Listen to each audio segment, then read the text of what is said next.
Alright, so it took me about 10 seconds to get my mount on. I'm handheld right now, and I'm just trying to get a nice shot of these turkeys.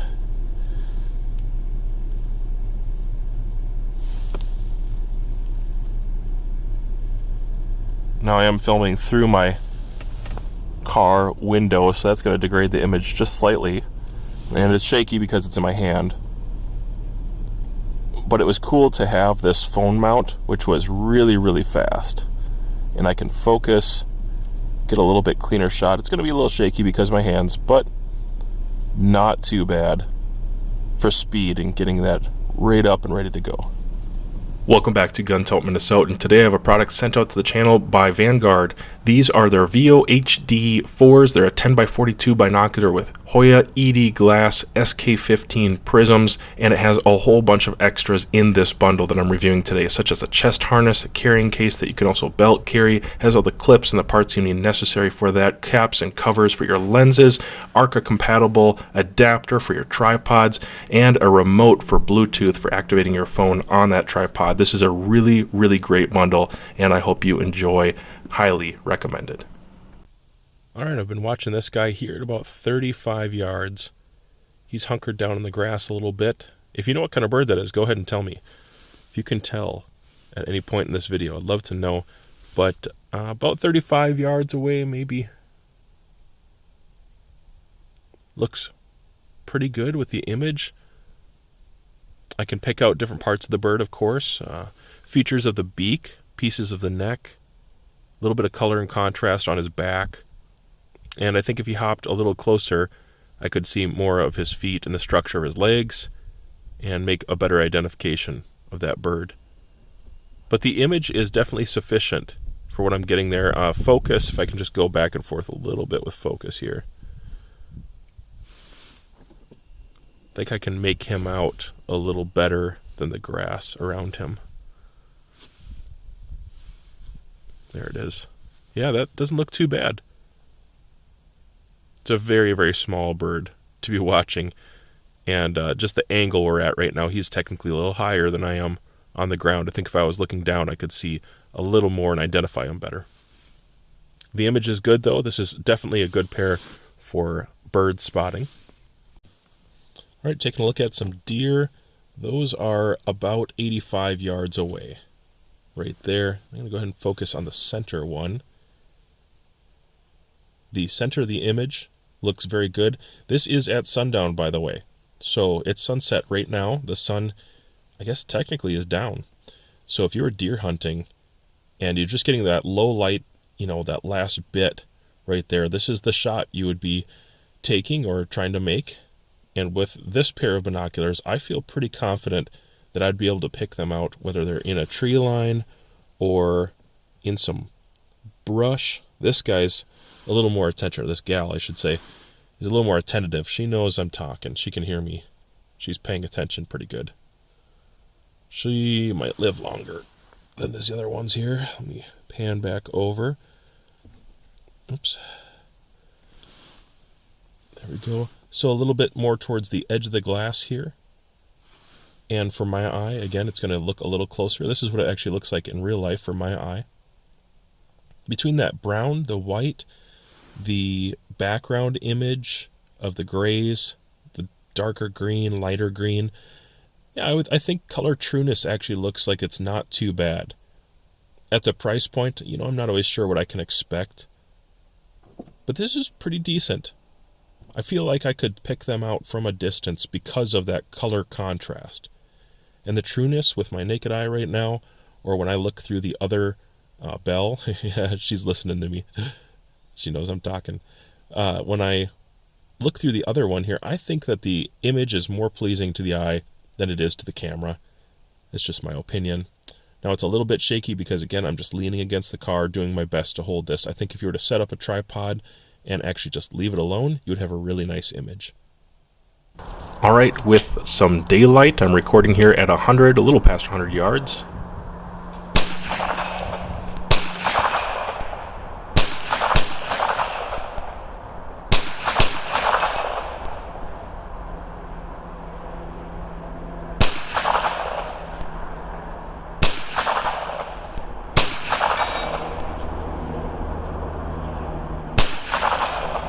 obviously 10x is ideal for situations like this. Very easy to make out those hits and also see the misses.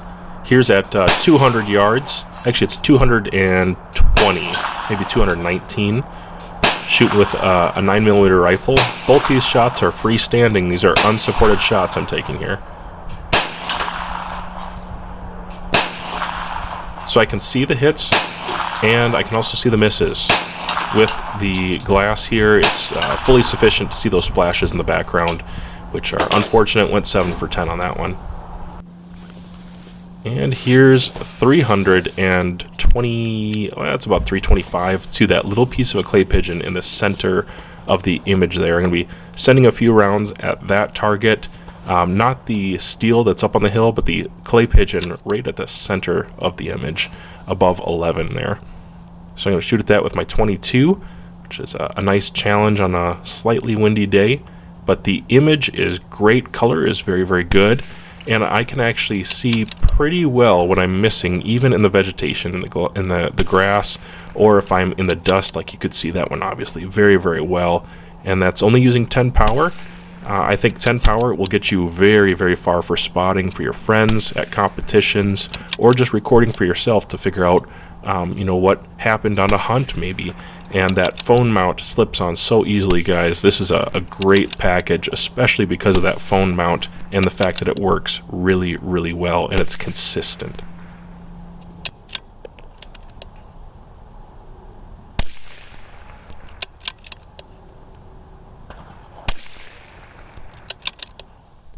For those of you who are bird watchers, this is an image of a bird box at 100 yards behind that birch tree. I think there's pretty sufficient detail where I could tell what kind of birds were going in and out. I can certainly see on the trees there if there would be leaves. I could tell what kind of leaves they are. I can see through the thicket a little bit. There's enough detail. It's not just mushy with all those grays and browns. Those are dark colors, and there's not a lot of contrast from the items themselves. But I think there's enough picked up through the image here where I could pick up contrast on a light-colored bird that had some browns and grays going on, because on the trees around the bird box, I can pick that out, especially with my eye. I can't understate that with the eye, it looks much, much better than it does through the phone. With the technology, it's going to diminish some of the image, and sharpness and contrast is just always better to me with my actual eye looking through these pair of lenses here and the prisms, rather than the phone trying to adjust with a little bit of balance and focus there. But actually a pretty good image, and I could stay locked on this one thing here, balanced pretty good. I don't think it's too shaky, and I'm just leaning against my car right here. So if you had a pair of binoculars in your car and you want to do a little spotting, I don't think you'd have too much trouble staying locked onto one target if you could just balance yourself on something. And even without leaning against the car, I'm just going to lean off the car here for a second. I think even just in my hands, I think I could stay locked on pretty good if I can just hold my breath for a moment. All right, we're looking at 630 yards right here. And to my eye, it's going to look a little bit more like this. And I should tell you that this is handheld right now. I'm just leaning against my car, trying to keep it as steady as possible. I know there's going to be a little wiggles and shakes here and there. I'm just doing my best to keep it steady. And the nice thing about 10x that you can see here is I'm able to track with my target pretty well. It's not like I'm going to lose because of field of view. I'm not over magnified to the point where I'm just getting lost on my image or my target.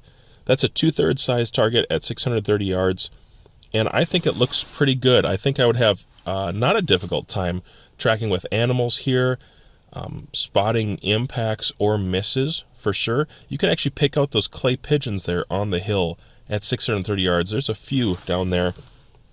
And with 10x, I think that's going to be probably your most practical range for long-range glassing. Between 8 and 12x is right in there.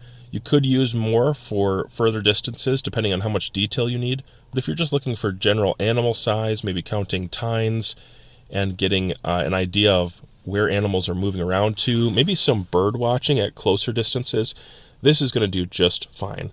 10x is plenty much, and I think the image and clarity that's provided with this is going to be totally sufficient.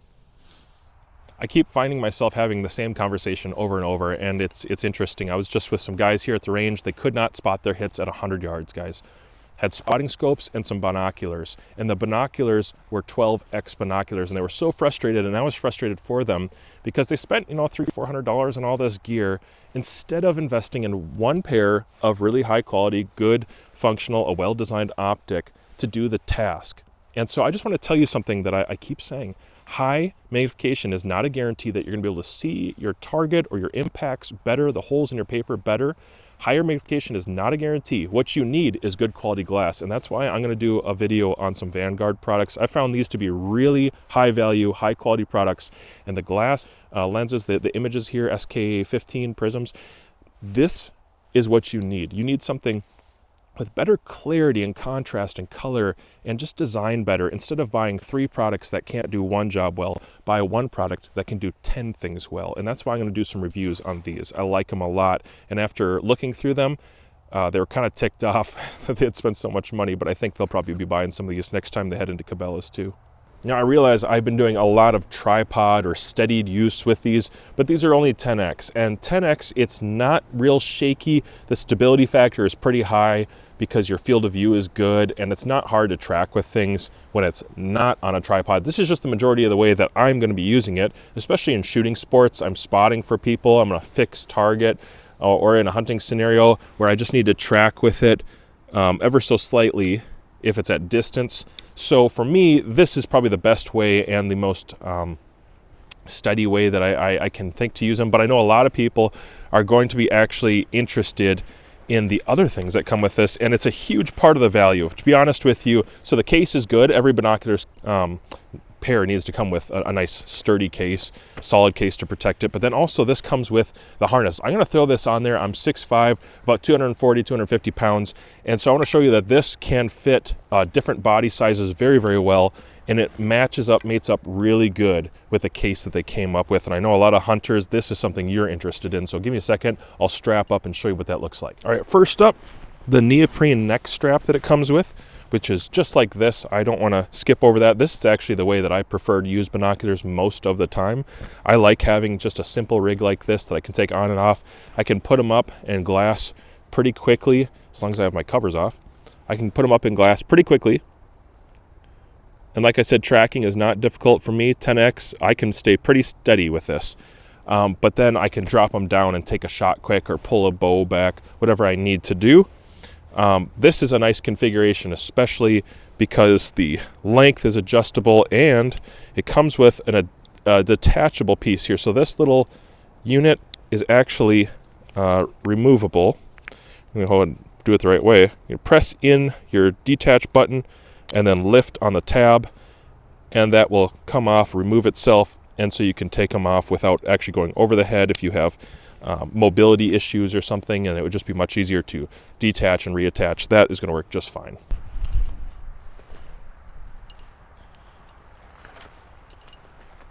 Okay, very nice.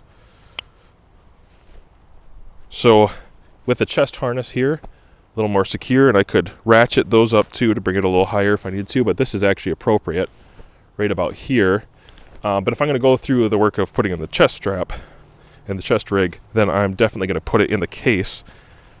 Most seasons it's kind of like now, there's going to be rain, there's going to be snow, and I would probably like to protect it a little bit if I'm hustling.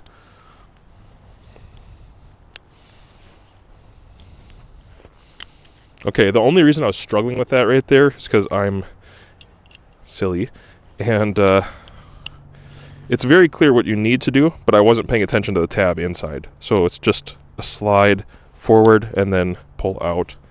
So that works well if you pay attention. It works even better. There it is. There's the footprint and the way that I've mounted it up. There might be something a little off on that for some people. Maybe there's a better way to set it up, but I think this is right. It looks right to me. So I don't typically run it in a harness, but I would certainly be comfortable wearing this harness. It's comfortable. It fit over my 2 sweaters and a jacket here, and I think it would work with my winter parka, which is very, very large. It's a big goose parka. I think it fits pretty good, and it's actually comfortable. This doesn't feel clumsy. It doesn't flop around like when I was running a little earlier, which I'm not going to do for you right now. When I was running earlier, it didn't flop around a lot. It actually stayed pretty much central to one spot. I feel like I can get at a bow or shoot a rifle without having much conflict. right here. So I like that. It was easy enough to attach. Getting access to them isn't too hard, although I think if I was going to use these in a hunting scenario, I probably would just remove the caps altogether for the day, because I don't need these if it's running on this necessarily. And length on the cordage there is long enough for me to get up to my eyes and then drop it down again if I need to go quickly, or if I'm done for the day. You know, like I said, this step is a little extra when you're already wearing a case. I can drop it in there, and I think that's simple enough to keep the snow off of it. The cords are very easy to adjust quickly. So this right here gives you a different length. I can tighten it up. If I was going to give this to a shorter person and get it mounted up on them, it'd be really easy for them to do on their own. You don't need another person cinching straps for you. You could do it all by yourself right there. And yeah, I like that. It's actually a pretty decent case and harness. I think it fits well. And it's going to keep most of the elements out of here, as much as I'm going to need anyways. The fact that this fits around my winter parka is awesome. It's a really big down goose parka, and I normally have trouble fitting straps and things like that around it. It's so big. It's for like 40, 50 below weather, and I've got sweaters under it on top of that. It's actually not that cold out, but it's blizzardy, and I like that I can throw this on and have no concerns about fitment with any of the gear I have, and I can quickly adjust it to fit depending on what I'm wearing. If I take this off, take the sweater off, I'm inside, I can cinch it down in a couple seconds. It's a good carry strap. I like this, or chest rig rather. Something I try to mention in all my reviews is who's going to get the most out of this, or who is this product best for. So I'm going to lay it out. Hobbyists who are shooting, okay, shooting sports, definitely. I can think of spotting at competitions using this for several hundred yards, especially if you're shooting against sand or dirt. You're easily going to see hits or misses. I think you're going to see those misses even in light vegetation at several hundred yards. At 1,000 yards, I know for a fact, I've used 8X and 10X at 1,000 yards in the dirt, and I've been able to spot misses as long as it wasn't too dark out. I would say definitely in hobby shooting, NRL 22, that's actually my intended use for this. So I'll use it for NRL 22. I'll mount it up with the adapter here for the Arca plate, and I'll throw it on a tripod and I'll spot for guys, and that's out to sometimes a couple hundred yards. So it's easily going to be good for hobbyists in shooting sports. I would say golf, maybe sports watching. If you're sitting up in the nosebleeds, that could be definitely a use I would see. 10X is plenty enough, and it's steady enough. Again, like I said, if you go much higher than that, you go to more like that 15 range. 15 can be kind of a lot at close distances. You would want several hundred yards for that 15, and you would want really big bells or barrels. This, for the footprint, you can get away with this in a bag and do most things with it. So again, sports, I would say sports watching, that'd be great. Birding, 100%, definitely good for birding. Even in lower light, I think in lower light, I was able to see enough definition and detail right there. General observation, you're just observing for hunting, or you're looking over your property, trying to get a feel for what kind of critters are running around out there. Yes, something like this is going to do well, but I think the main person I would say will get the most out of this would be somebody who's looking for the package, because this is where the best part of the deal is. The binos, if you need binos, yeah, this is a great deal. Get the binos, but don't get them by themselves. My recommendation would be for people who follow my channel, get the package, because you can get the harness.